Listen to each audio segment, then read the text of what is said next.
Bonjour à tous. La PPGM vous proposait jusqu'ici des conférences techniques que nous ne pouvons malheureusement pas assurer en cette période de crise sanitaire. Et donc on va s'orienter vers ce qu'on va appeler des chroniques techniques.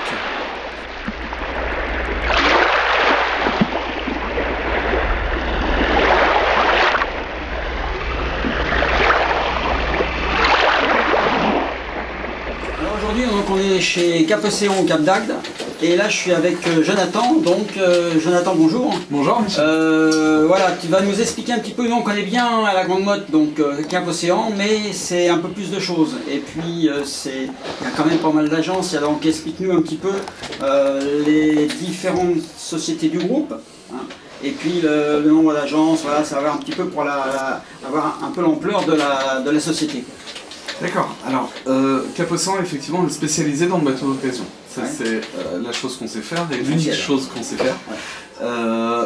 Pour ça, j'ai estimé que c'était intéressant d'être proche des ports et de ne pas rayonner trop large, sans avoir forcément de structure commerciale à disposition. Donc on s'est mis à ouvrir des agences qui sont toutes en propre, ce ne sont pas des agences franchisées, et qui vont d'ouest en est, de Saint-Cyprien au Cap d'Agde, à la Grande Motte, donc l'agence qui nous intéresse.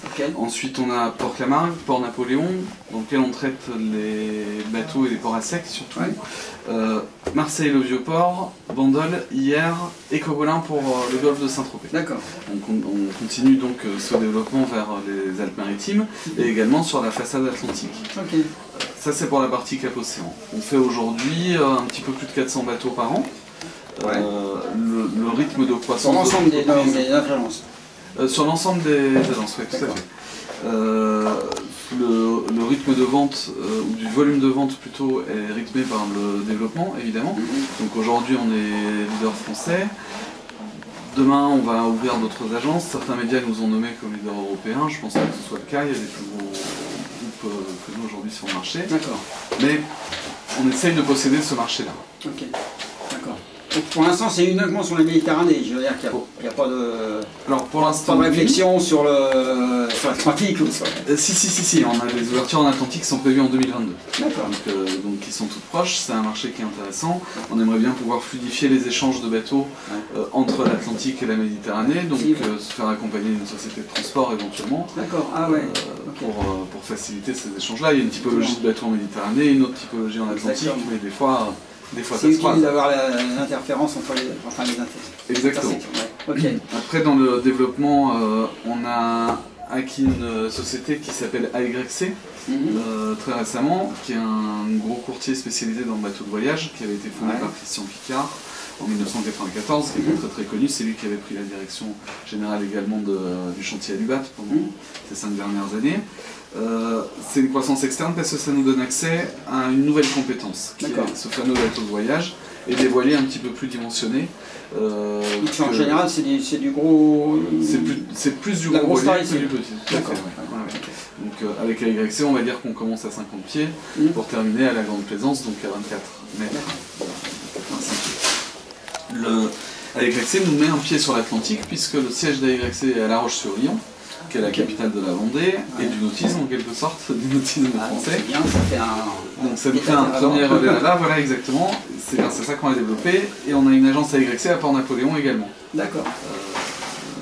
Où sont stockés les bateaux de voyage qui sont au bout de leur périple, amenés à Port-Napoléon, désarmés, mis à terre sur la passerelle de vente et présentés par AYC. D'accord. D'accord. Et donc dans les autres, il y avait donc d'autres sociétés rentrer dans le groupe sur... On a Catams également, qui est une entité qui est menée par Jean-Pierre Fréry, qu'on connaît bien sur la Grande Motte, qui était chez Lagoon précédemment, qui lui est spécialisé dans le multicoque, uniquement dans le multicoque, toujours d'occasion. L'intérêt pour nous, c'était d'amener aux propriétaires et aux plaisanciers, aux navigateurs en catamaran du moins, une vraie compétence que dans le catamaran, avec une enseigne qui ne fait que ça, et donc pouvoir leur amener un sentiment d'appartenance à ce fameux monde du multicoque qui est en pleine poussée en plus en ce moment. Effectivement. Ça fait 2 ans, ça fait 2 ans et demi qu'on a créé Catams maintenant, et les choses suivent leur rythme ça avance bien. Oui, la croissance est intéressante. Jean-Pierre a fait un sacré travail de fond parce que c'est des projets très souvent à long terme. Donc bien sûr, comme tout le monde, on a du mal à obtenir des bateaux à la vente, comme toujours, parce qu'il n'y en a pas. Mais ce qu'on arrive à avoir est vraiment traité avec toute la particularité d'un homme, c'est un homme pour 10 bateaux. Alors, chez Cap Océan, un homme a en moyenne 50 bateaux à la vente. Donc là, on arrive à amener un service très très précis. Ok, d'accord. Donc ça, tout soit toujours accompagné éventuellement de financement donc pour l'achat des bateaux.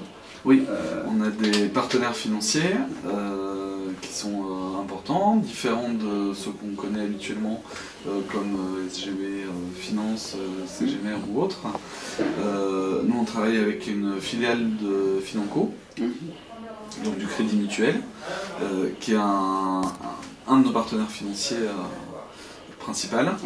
Et on a une petite filiale du groupe Cap Océan qui nous sert de field manager, donc en fait qui a pour vocation de trouver le meilleur financement le plus adapté pour notre client. Donc quand Cap Océan ou une des enseignes du groupe Cap Océan signe un compromis de vente, le compromis en question est tout de suite donné à notre filiale qui s'appelle au groupe et qui traite le financement. Et dans ce cas-là, c'est pris entre les mains de Jérôme, qui lui va chercher le meilleur financement comme un courtier en fait, pour le client. Il nous reste une dernière entité qui est celle dont tu voulais parler certainement, qui s'appelle Dolce Vita, qui est une société de charter, donc qui nous donne une compétence dans ce monde du charter haut de gamme, on va dire. Les bateaux sont sur la Côte d'Azur. On a 2 bateaux dans cette société, un Mondo Marine 85 qui est présent. Basé où? Le Mondo Marine 85, il est essentiellement en Corse et en Sardaigne, c'est là que le bateau est loué, c'est un 24 mètres. Et ensuite on a un 72 pieds, un Sunseeker Predator 72, qui sont des beaux bateaux, et qui lui est dans le golfe de Saint-Tropez, qui a une place à Port-Guémont.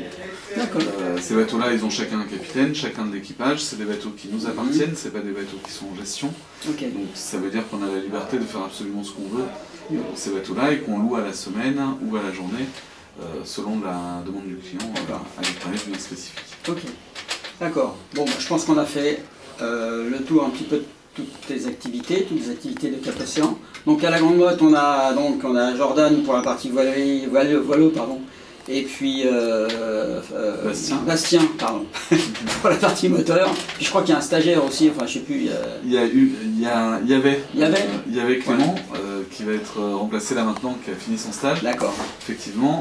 Par contre, l'agence vient d'être renforcée de Pierre Gérard, qui était un acteur de AYC, donc de la société qui vendait les bateaux de voyage. Ok, d'accord. Alors juste une dernière question, est-ce que le marché du bateau de l'occasion, donc c'est, je disais tout à l'heure un peu péjorativement, mais c'est un peu comme les camping-cars, les gens se sont isolés cette année, donc ils ont quand même bien fait tourner le marché d'occasion. Est-ce qu'il y a encore beaucoup de bateaux d'occasion de disponibles aujourd'hui sur le marché? Il y en a et il y en aura toujours. Bien sûr. Après, effectivement, le marché est un peu tendu. Notre problème, c'est le sourcing de bateaux, c'est clair. C'est-à-dire qu'aujourd'hui, on a plus de demandes que d'offres. Précédemment, c'était l'inverse. Ce qui fait que les prix sont en hausse, bien sûr. Ça, c'est jamais inintéressant pour un marché. Les prix sont en hausse, les bateaux sont un peu plus rares, effectivement. Après, le rythme des saisons se suit quand même, et tout ça va s'adapter. Ce qui crée la rareté, c'est que les chantiers ont un peu de mal à livrer des bateaux neufs, donc les acheteurs de neufs veulent se tourner sur l'occasion. Voilà, c'est ça qui tend un peu le marché, mais tout va bien. Tout va bien, ok. Jonathan, écoute, je te remercie de toutes ces précisions. Je pense que les gens qui visualisent nos vidéos, qui regardent le site et tout ça, sont très intéressés par tes propos, tes précisions. Et puis, bien sûr, donc on invite les gens, les adhérents, à aller chez Cap Océan, et sachant qu'il y a il y a des transactions en fait entre les différentes agences, c'est-à-dire qu'un bateau, il n'y a pas besoin d'avoir un bateau à la Grande Motte pour qu'il soit vendu à la Grande Motte, mais on peut aller le chercher à Bandol ou autre.